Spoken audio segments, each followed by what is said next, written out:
Welcome to the Blue Sky Sanctuary. That's my property in the Baja in Mexico, where I've been living off-grid full-time since 2021.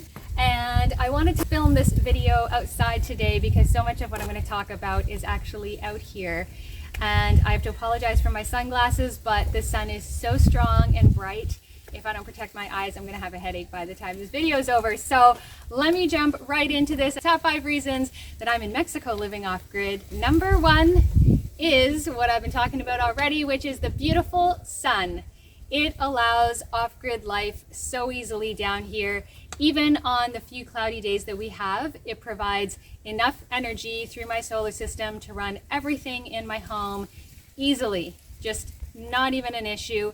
Also, a lot of what's powered here we can do through propane, right? We cook on propane, and the hot water tank is heated through propane. So you don't even need a whole lot of solar power to run things, but suffice to say, the sun does an excellent job of providing that energy, and it's one of the few things in Mexico, honestly, that you can count on that is absolutely consistent and reliable.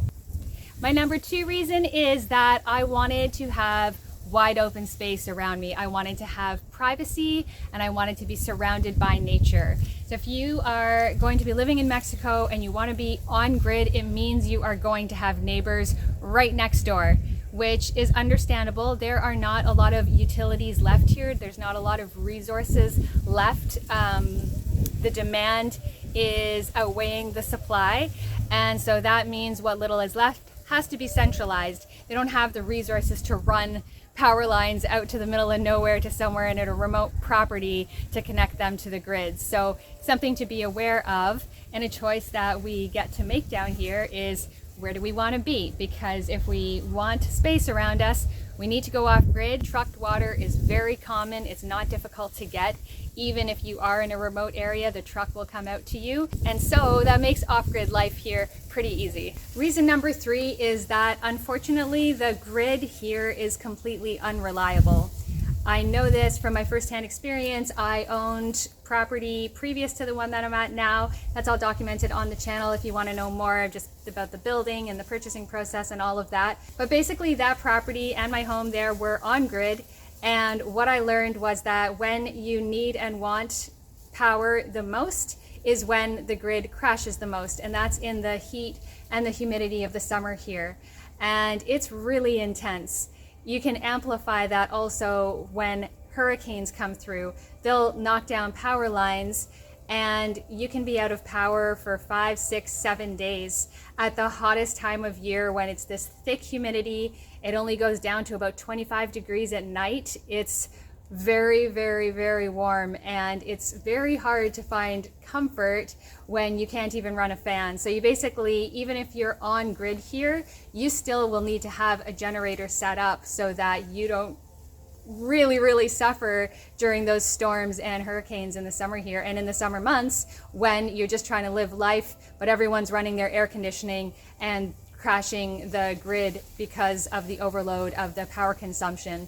So for me, this life here where I'm living off grid, it does require some compromise, but I know when those compromises need to come into play. I know that I can't run the air conditioning after sunset here, so I set up a tent in the summer and I slept outside in that tent. I have enough power that I can run a fan inside the tent, and so it was totally manageable and doable, and it was in my control, and it felt very comfortable. Where with living on grid, unless you want to set up all the same things that you would when you're off grid, you can't count on it, and when you need it the most, the rug gets pulled out from underneath you, and you don't have your tent set up, or you don't have a Jenny set up because you're on grid and you think that you can live a regular life that way, but that is not the way that it is here, at least not in the area that I'm in, which is Baja California Sur, like in the Baja Peninsula, which is one of the best set up places in Mexico as far as I'm concerned, in all manners of speaking, from the roads and the utilities and the development and the resources. We're pretty well set up here, but even still, you really can't rely on the grid, and I wouldn't recommend trying, just based on my experience. That's my opinion and why I'm choosing to stay off grid. So for reason number 4, we're out at my garden bed because reason number 4 is that if the shit goes down, I want to have a fighting chance at surviving, and I want my loved ones to have that fighting chance as well. So they all know that they are welcome to come here if or when that time comes. But basically, when the pandemic happened and I was in Canada and I saw the shelves of the grocery stores go fairly empty, and maybe even more concerning than that was that I saw this kind of everyone for themselves attitude where everyone went and bought up the toilet paper and hoarded it in their house. And, you know, neighbors were telling on each other for having people over when they weren't supposed to and things like that. It just didn't feel so great. And so I don't want to talk shit about Canada, but over the years that I've been living in Mexico, you know, 7-8 years part-time, and these last 3 full-time, I have noticed how different the community is here and how people really work together. They look out for one another, they're kind to each other, they share, they help each other. I have been part of that experience on the receiving end and on the giving end, and I'm so grateful for it. And so it would be easier if that happens, if, you know, the grid collapses, if the food stops being delivered to the stores, if we can't count on things to be as they've always been.